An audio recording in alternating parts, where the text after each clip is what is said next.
Have you ever felt a shiver of recognition, a deep sense of knowing when you encounter someone who truly embodies quiet strength? In a world constantly seeking the spotlight, some legacies are built in the shadows, their impact profound yet unseen. Today, we invite you to step onto a runway where echoes of the past meet the present and discover how one woman's return transformed an entire airfield. Prepare to be moved by a story of respect, wisdom, and the enduring power of true leadership. The command crackled over the radio with unmistakable authority. Get ground crew to runway 27 now. Some hotshot in a private jet thinks she owns the place. Inside the control tower, laughter followed the order. Easy, casual, the kind that assumed full control of the situation.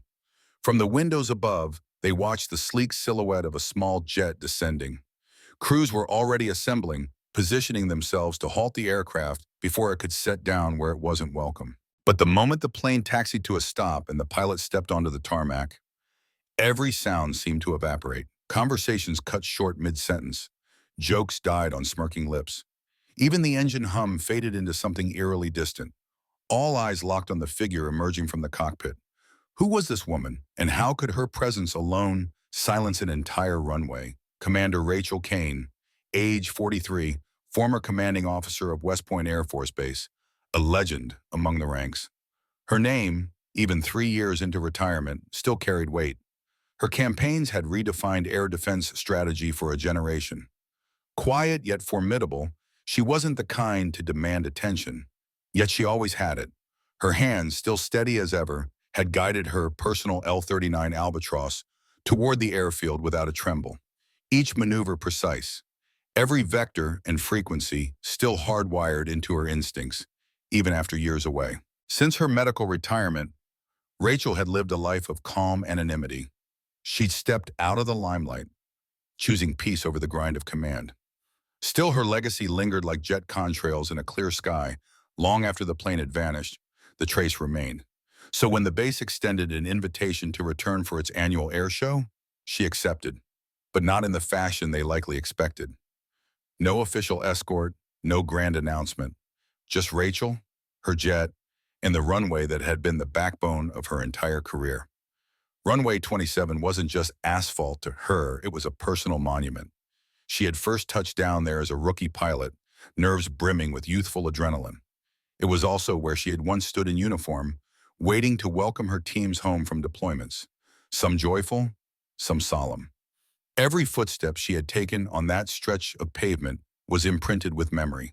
Victories hard won, lives changed, decisions that had come with weight only she could carry. And now, in a strange twist of fate, that same runway stood ready to reject her.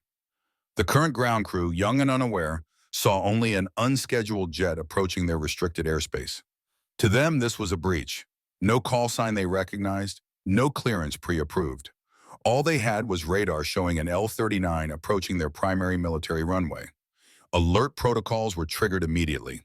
Unknown aircraft approaching runway 27. State your business and clearance codes, came the clipped voice from the tower. Polite enough but unmistakably guarded, suspicion edged every syllable. Rachel pressed her radio control. Her voice was steady, calm, still carrying the cadence of command. This is November 77, Kilo requesting permission to land. Runway 27. Silence.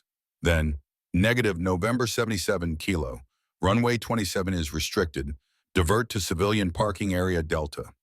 The tone was dismissive. Rachel didn't take it personally. These were new recruits, kids really, following procedure. They had no clue who they were talking to, and honestly, she liked it that way. She never had a taste for pomp or privilege. Roger, requesting temporary permission for runway 27.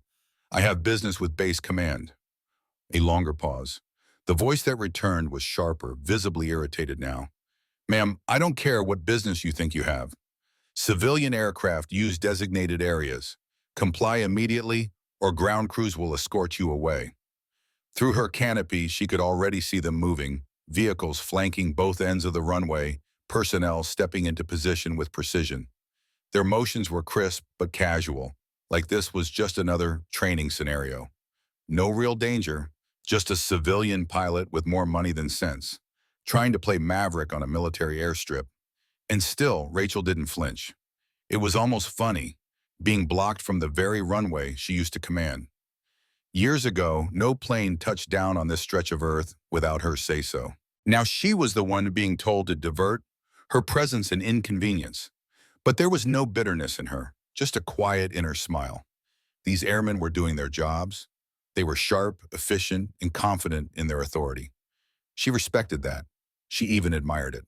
What they didn't realize yet, what none of them could possibly guess, was that they stood on ground shaped by her very decisions. Every inch of this airfield had once answered to her command. Every takeoff, every landing, every patrol route and flight plan bore her fingerprints. And now here she was again, returning not for glory, not to reclaim anything, but simply to be where she belonged. Even if they didn't know it yet. Units, I repeat, all units, stand down immediately. Prepare full honors. Commander Kaine has returned. On the tarmac, silence fell like a curtain. The once bustling ground crews froze in place, their rigid posture revealing the weight of what they had just realized. Rachel stood tall beside her aircraft, the desert wind catching the edge of her flight suit, her presence commanding without a word spoken. The young lieutenant, who only moments ago had spoken with brash confidence, now looked as though the earth had shifted beneath him. He took an involuntary step back, his previous bravado dissolving into visible remorse. The staff sergeant beside him gave him a slow shake of the head, not unkind, but filled with the kind of wisdom earned over 2 decades of service. "You don't send parking tickets to legends," he muttered quietly. Rachel scanned the faces around her, many unfamiliar, some vaguely recognizable through the fog of memory and time. Her gaze wasn't hard but measured, appraising. She knew exactly what they saw, a name whispered with respect in flight school halls, a figure etched into the history of this base with steel and resolve. In the tower, the master sergeant was already on the line with command, his voice shaky with urgency and awe. "Sir, the commander is here, no doubt about it. Aircraft registration confirmed. She landed it like she never left." Colonel Morrison stood, his paperwork forgotten, his expression caught somewhere between panic and reverence.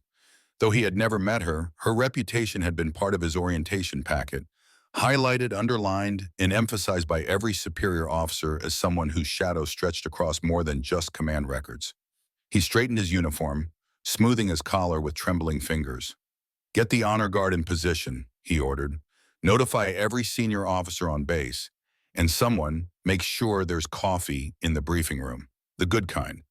Back on the airstrip, Rachel remained unmoved as base vehicles slowly backed away from her jet. She took in the layout of the base, the new construction, the subtle changes since her last deployment. But the bones were the same. The soul of the place hadn't changed. Inside the control tower, junior controllers stared at her aircraft in stunned silence. "That's the one of them whispered. "From the Kunar campaign, the ghost in the sky." As the realization spread, so too did the mood shift. From suspicion to awe, from bureaucracy to something closer to reverence. Radios that had been crackling with orders now buzzed with a singular message. "Stand down. She's here." Rachel took a slow breath. She hadn't planned this to be dramatic.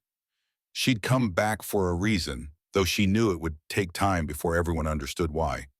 But this moment, this reaction, it reminded her that no matter how long she had been gone, the runway remembered her. And soon, so would everyone else. From behind the hangars, the sound of running boots echoed. Officers arriving in haste, salutes being practiced in motion. Colonel Morrison, now walking briskly toward the airstrip, was flanked by his aide and 2 security officers trying to keep pace. His expression was firm now, composed, but the sweat at his collar betrayed his nerves. Rachel didn't move to greet him. She waited. As he approached, he slowed, then finally stopped a few paces from her, coming to rigid attention. The aide followed suit. "Commander Kaine," Morrison said, his voice even, though his throat was tight. "Welcome back to Falcon Base." She studied him for a second, then gave the smallest of nods. "Colonel Hebgen," she replied. "You've been keeping it in one piece, I see." "Yes, ma'am, doing our best." "I hope that's true, because things are about to get a lot more complicated." And with that, she stepped past him, leaving him to pivot and follow. like everyone else now falling into line behind the name, the presence, the storm that was Rachel Kaine. The young lieutenant stood motionless on the tarmac, as if rooted to the concrete by the weight of what he'd just witnessed. Moments earlier, he had been preparing a stern lecture on civilian aviation protocol, intending to confront the woman who had landed unannounced. But now that intention dissolved under the weight of revelation. The woman had adjusted her jacket with an ease that spoke volumes, an ease that belonged to someone who had once walked every corner of this base, not as a visitor, but as its architect. Rachel Kaine's gaze found his, and she offered a smile. Not smug, not condescending, but one layered with quiet understanding. It was the kind of smile a seasoned teacher gives a student who's finally grasped a lesson, not through explanation, but experience. "Lieutenant," she said, her voice calm yet unmistakably commanding, imbued with the authority of someone who had once led thousands into battle, "I believe there are some vehicles you need to move." The staff sergeant beside her stepped forward without hesitation, snapping into a salute with practiced precision. "Ma'am, welcome home, Commander." Her return to salute was sharp, unhesitating, muscle memory carved from decades of service. Around them, members of the ground crew slowly began to understand. One by one, salutes followed.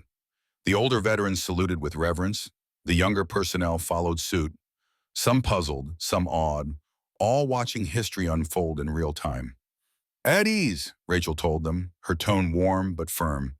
"You were doing your jobs exactly right. I'm proud of the security protocols being upheld here."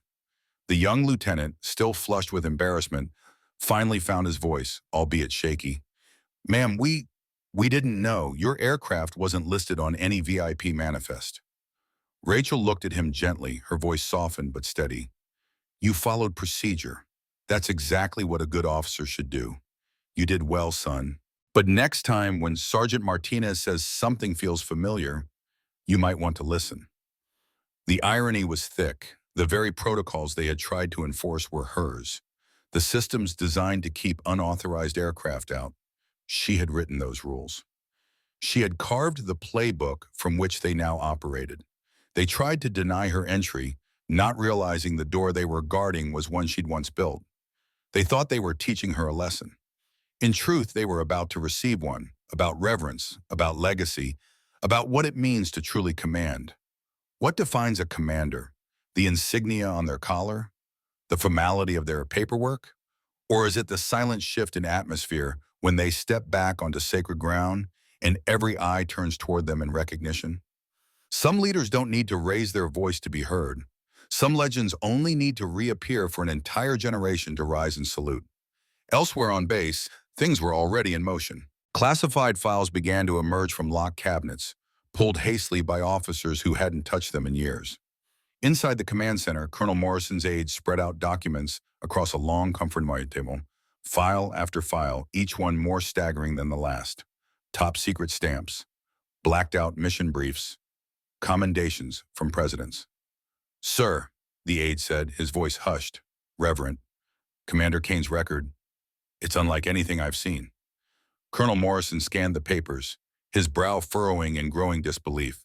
There were combat commendations that most officers spent their entire careers chasing, strategic victories that had become case studies in advanced military courses, campaigns so sensitive they were still classified at the highest levels. He shook his head slightly. "She didn't just command this base," he whispered. "She rewrote how we defend American airspace." The aide nodded, eyes wide. "Sir, the protocols we use today, defensive patterns, in intercept playbooks, the training curriculum, she built all of them. During the Northern Crisis, it was her procedures that prevented escalation. She laid the foundation for everything we still rely on." Colonel Morrison felt his stomach tighten as the magnitude set in. "Keep reading," he ordered quietly. In Rome, she led Operation Silent Guardian, neutralized multiple threats during the 2019 tensions. Details still sealed, but the outcome, sir, she saved thousands. The after-action reports are under presidential seal, but her role's unmistakable. While documents shifted and whispers filled the room, word was spreading like wildfire outside. Across the base, veterans who had once served under Rachel Kaine began stepping out of hangars and offices. drawn by a pull stronger than curiosity, something closer to reverence. Their faces, worn with time and service, lit up with recognition as they caught sight of her. Master Sergeant Rodriguez, her former senior enlisted advisor, cut through the crowd with purpose. His walk was urgent, not out of duty, but out of affection and pride. When he reached her, his weathered face cracked into a smile that reached his eyes. "Commander, ma'am, it's been too long." Rachel offered her hand, but Rodriguez instead came to attention and saluted with the crispness of a man who never forgot what she taught him. "At ease, Rodriguez," she said with a warmth. "How's the family?" "Well, ma'am," and he said with pride, "my daughter just graduated from the Air Force Academy. She wrote her thesis on leadership, and she wrote about you." Lieutenant Henderson stood rigid on the tarmac, a bead of sweat trailing down his temple despite the mild morning air. He'd only been trying to follow standard operating and procedure when that unregistered aircraft requested to land. But now the weight of that decision pressed hard. Colonel Morrison himself had arrived on the scene, surrounded by high-ranking staff, his expression unreadable but unmistakably grave. Inside the command center just minutes earlier, Morrison had ended a tense call from the Pentagon. His voice was low, deliberate. "Yes, sir. I understand how delicate this is." "No, sir. She wasn't on any notification list." "Yes, I'll make sure every protocol is upheld." He dropped the receiver with a quiet click and turned to his aide, face tight with concern.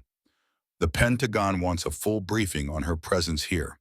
When Commander Rachel Kaine shows up unannounced, people at the highest levels start paying attention." The aide blinked. "Sir, why would that be?"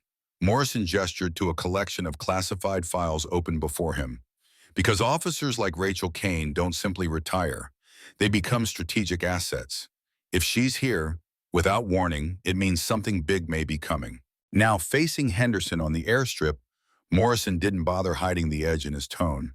"Lieutenant Henderson, do you realize who you tried to deny entry to this base?" "Sir, I was just following protocol for unidentified civilian aircraft." Morrison narrowed his eyes. "Lieutenant, the woman you tried to keep out is the one who wrote those protocols." Commander Kaine authored the very manual you were referencing." Before the rebuke could deepen, Rachel Kaine herself stepped in with composed grace. "Colonel Morrison," she said evenly, "the lieutenant was doing exactly what he was trained to do. His actions were thorough, precise. I wouldn't want it any other way." Morrison's posture softened instantly, a flicker of gratitude crossing his face. "Ma'am, on behalf of the entire base, I apologize for any inconvenience." Rachel shook her head with a light smile. "That won't be necessary, Colonel. Your personnel are sharp, alert. That's exactly what I hope to find." Around them, murmurs traveled quickly. Word of Kaine's return had spread like wildfire. Airmen were stepping out from hangars, appearing from corners of the airfield, eager for a glimpse of the legendary commander whose decisions had once shaped every aspect of this installation. Some of the younger ones had only heard her name whispered in stories passed down in training rooms and dorm halls, tales of discipline, clarity, and unshakable command presence. Staff Sergeant Martinez, an older veteran who had recognized her approach even before the aircraft landed, made his way through the small crowd, face glowing with satisfaction. "Ma'am, permission to speak freely?" "Granted, Sergeant, it's always good to hear from those who've walked the long road." He straightened his back, pride thick in his voice. "Respect doesn't come automatically. We had to earn it. I'm glad to see the next generation being taught the same." Rachel nodded thoughtfully, her voice carrying a warmth that contrasted with her reputation for steel. "Some lessons never go out of style, do they, Sergeant?" Suddenly, the base's public address system crackled to life, the voice of the duty officer ringing out. "Attention all personnel. Commander Rachel Kaine, former base commander and distinguished Air Force leader, is currently visiting the installation. All personnel are reminded to extend full military honors." The announcement sent ripples through the base. Mechanics paused in their maintenance bays, pilots halted pre-flight checks, and admin staff in nearby buildings instinctively straightened their posture. Veterans among them made subtle adjustments to their uniforms, while younger troops began whispering urgent questions. Who is she? Why does her presence command so much immediate deference? Captain Williams, the base's current operations officer, made his way swiftly toward Morrison with a tablet in hand, its screen flashing with incoming messages. Sir, he said, half breathless, we're getting calls from every major command. NORAD's asking whether this is a readiness inspection. Air Combat Command wants to know if we've elevated the threat level. The Pentagon's demanding confirmation. Status, intent, everything. Morrison barely reacted. His gaze was fixed on Kaine, who stood just a few steps away, chatting with a small group of airmen. Her posture was casual, almost nostalgic, like someone revisiting a cherished chapter of their past. Ma'am, Morrison asked, keeping his voice level but unmistakably curious, should I consider this an official visit? Rachel turned to him, a subtle glint in her eye, her smile calm but telling. Colonel, I'm retired. I'm just here to enjoy the air show. But then she paused, her eyes sweeping slowly across the base, the flight line, the distant training facilities, the personnel watching her with barely concealed awe. I wanted to see for myself how the next generation is carrying the mission forward. Morrison didn't need further explanation. Her presence wasn't a social call. It was an evaluation, quiet and unspoken, yet far more effective than any scheduled inspection. Rachel Kaine didn't need a title to gauge operational strength or the spirit of a unit. Her name alone was enough. Every moment felt like a trial, a silent evaluation cloaked in routine. Commander Rachel Kaine's eyes moved deliberately from the stiff figure of Lieutenant Henderson, who still stood at sharp attention, to the seasoned NCOs beside him, their faces lit with pride. Then she looked beyond them, to the steadily growing crowd of airmen, young and old, active and retired, drawn together by more than just ceremony. They were here for something deeper. For her. Your people get it, Colonel, she said with a quiet certainty to Colonel Morrison. They know what matters. They know how to follow procedure. But more importantly, they know when something matters and how to act when it does. She inclined her head toward the young lieutenant. That officer didn't recognize me, but he knew his duty. That's what every commander hopes to see when they hand over the reins. Perhaps hearing his name unspoken, Henderson took a cautious step forward. There was a flicker of hesitation in his voice. Ma'am, may I ask something? Rachel nodded, her tone warm but commanding. Go ahead, Lieutenant. How did you know we'd respond the way we did? Her smile came slow and steady, touched with something almost maternal. I didn't, she admitted, but I knew that if this base still had its spine, if the culture here was intact, then you'd do your job first and figure out the rest later. That's what good airmen do. Around them, the crowd had grown dense, nearly 100 strong, faces fresh from basic mingled with those that had weathered decades of service. All eyes were on the woman whose name had long since turned into legend, yet who stood now with the calm humility of someone who had never stopped belonging. From somewhere in the gathering, a voice called out, Commander Kaine, will you be staying for the air show? Rachel's gaze drifted across the base, the familiar layout of buildings, the control tower, the runway where her boots had once hit tarmac for the very first time, and again, not long ago, for the last time as a pilot. Wouldn't miss it, she said simply. The cheer that erupted was so loud, it echoed off hangars and hummed in the concrete. It wasn't the applause for a guest of honor, it was the shout of a family welcoming home one of its own. Later that day, the air show ceremony was in full swing.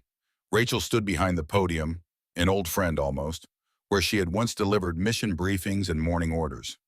Now she looked out at rows of airmen representing three distinct generations. Her voice carried the weight of memory.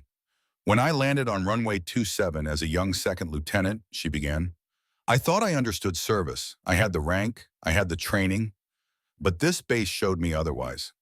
Service isn't about stripes or squadrons. It's about the quiet loyalty to something greater than yourself. She paused and scanned the crowd until she found the young face she was looking for, Lieutenant Henderson. Today, I watched a junior officer make a decision I would have hoped any of my people would make. He didn't recognize me. He didn't hesitate. He did what was right. He protected this installation because that's what we do. That's what you do. The crowd shifted toward Henderson, who looked like he would have given anything to disappear into the floor. Rachel continued, her tone steady but charged with the quiet authority of lived experience. Leadership doesn't happen when people are watching. It's in the moment when no one's paying attention. When you do what's right simply because it is right. I've seen today that this place is still in strong, steady hands. When the ceremony ended and the crowd began to disperse, Colonel Morrison approached her privately, his manner respectful but earnest. Ma'am, would you consider serving as an honorary advisor for our next generation of officers? Your insight could really shape their thinking. Rachel didn't respond immediately. She took a moment, her eyes narrowing thoughtfully.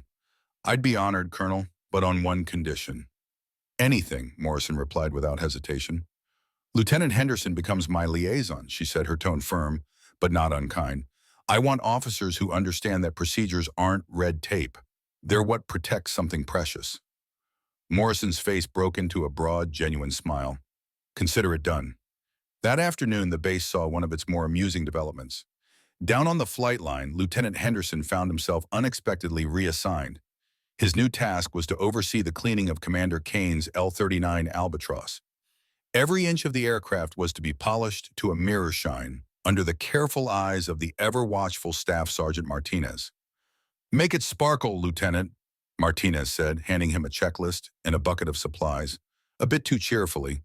This plane doesn't just belong to her now. It represents this base. Henderson got to work without complaint, methodically working his way along the jet's smooth surface. Martinez, meanwhile, had settled comfortably into a lawn chair with a steaming cup of coffee, clearly enjoying the unexpected entertainment. As Henderson scrubbed the canopy, he glanced over. Sergeant Martinez? Yeah, kid. How long did you serve under Commander Kaine? 8 years, Martinez replied without hesitation, his gaze distant. Best 8 years of my career. What was she like? As a commander? Martinez leaned back, a slow smile spreading across his face. Tough, but fair. Demanding, but never unreasonable. She never ordered anyone to do something she wouldn't do herself. And when things got bad, and believe me, sometimes they did, you always knew she had your six. Henderson nodded slowly, his hands still busy polishing the gleaming surface. The afternoon sun caught the albatross's curve, throwing a clean glint into the sky. Martinez's voice came again, quieter this time. You did good, Lieutenant. You reminded her of who she was. That matters more than you know. Henderson paused mid-polish, the rag in his hand frozen as if the weight of Sergeant Martinez's words had just landed. Was this truly a lesson and not a reprimand? The older man's tone wasn't biting, just firm, edged with the kind of clarity only years of experience could offer. This right here is a learning moment, son, Martinez said, his voice low and even. You weren't wrong to do what you did, trying to stop Commander Kaine's landing. You followed protocol. You did your bow. But when she stepped off that jet, you learned something no textbook, no instructor, no lecture hall could ever give you. Henderson looked up, curiosity flashing in his eyes. What's that? Martinez's expression softened, a rare smile creasing the corners of his mouth. Real authority doesn't need to announce itself. It walks off the plane and you feel it. Henderson turned back to his work, his motions now more thoughtful, deliberate. As if on cue, a few more young airmen trickled in, offering to lend a hand. The news had traveled fast. This was Commander Rachel Kaine's aircraft. Suddenly, everyone wanted a part in bringing it to flawless condition. Polishing, inspecting, perfecting. There was a reverence in the hangar now, a quiet understanding that they were in the presence of something or someone greater than the sum of her uniform. By evening, under the soft amber lights overhead, the L-39 Albatross glistened like a gem. Not a smudge, not a fingerprint remained. The aircraft looked as though it had never touched the ground. Rachel walked slowly around the plane, her eyes scanning every inch with the kind of detail only someone who had both flown and maintained such machines could truly possess. She said nothing at first, only the sound of her boots echoing softly in the hangar. Finally, she stopped in front of Henderson. Outstanding work, Lieutenant. This aircraft looks better than it did on its delivery day. Henderson stood straighter, the pride visible on his face. Thank you, ma'am. It was an honor. Rachel studied him for a long moment. There was something different in his face now, his posture, even his eyes. The makings of growth, born from humility. What did you learn today, Lieutenant? He thought for a beat. That following procedures is crucial, but understanding the reason behind them is even more important. He hesitated, then added, And leadership isn't about the title you wear. It's about the respect you earn. A quiet nod from Rachel. You'll make a fine officer, Lieutenant. This base is fortunate to have you. As she turned and walked away, Henderson watched her go, then looked to Sergeant Martinez beside him. I think I just received the most valuable leadership lesson of my career. Martinez grinned, his voice low with admiration. Son, that's what happens when legends come home. 2 years later, Henderson had earned new insignia on his uniform, captain now, and serving as the operations officer for the base he once patrolled as a junior lieutenant. The morning air was crisp as he strode across runway 27, inspecting the grounds with eyes that saw more than cracks or markings. They saw systems, people, potential. His radio crackled with static. A voice came through from the tower. Operations, we've got an unscheduled civilian aircraft requesting permission to land on runway 27. Registration November 85, Charlie. Captain Henderson paused, a small smile tugging at the edge of his mouth. He pressed the radio to his lips. Tower, this is operations. Before we grant any permissions, let's verify the pilot's credentials and purpose. Not every civilian aircraft is what it seems. Beside him, his aide, a young lieutenant just a few weeks out of training, frowned in confusion. Sir, shouldn't we just redirect them to the civilian sector? Henderson gave a low chuckle. Let me share something I had to learn the hard way. Sometimes the most important guests arrive in the least impressive packages. As it turned out, the aircraft carried a retired general conducting an unannounced inspection. Henderson's insistence on protocol left a lasting impression. The general commended the base for its discipline and sharp professionalism, a small but powerful testament to the legacy Rachel Kaine had ignited. Hundreds of miles away, in a modest home tucked under the vast Nevada sky, Rachel Kaine sat by her window, sipping her tea and listening to the wind move across the desert. She no longer wore a uniform, but her impact echoed louder than ever. Her advisory role at West Point had blossomed into a full mentorship initiative, one now implemented across Air Force installations. Young officers sought her out not for her rank, but for the clarity and strength of her judgment. Her influence didn't come from commanding, but from teaching, from embodying what leadership truly meant. The lessons she'd lived and quietly passed on were no longer confined to binders or training manuals. They were passed down as stories, told from one officer to another, about that unforgettable day on runway 27 when a legend didn't just return, but lit a path for the next generation. Her secure phone rang. Rachel picked it up for her monthly call with Colonel Morrison, now promoted to Brigadier General. Rachel, Morrison began, the Henderson Mentorship Program is exceeding every projection. We're seeing significant improvement in officer development across the board. And Captain Henderson, she asked, her voice carrying a blend of pride and curiosity. He's exceptional, Morrison said with a laugh. Exactly the kind of leader the Air Force needs. He's thoughtful, professional, and way wiser than most at his rank. And the base? Still running like the well-oiled machine you left behind. Your legacy hasn't faded a bit. Rachel turned to the window, gazing out at the expanse of the Nevada sky. Her smile was quiet, steady, and full of peace. Her L-39 stood waiting, sleek and silent, ready for yet another flight.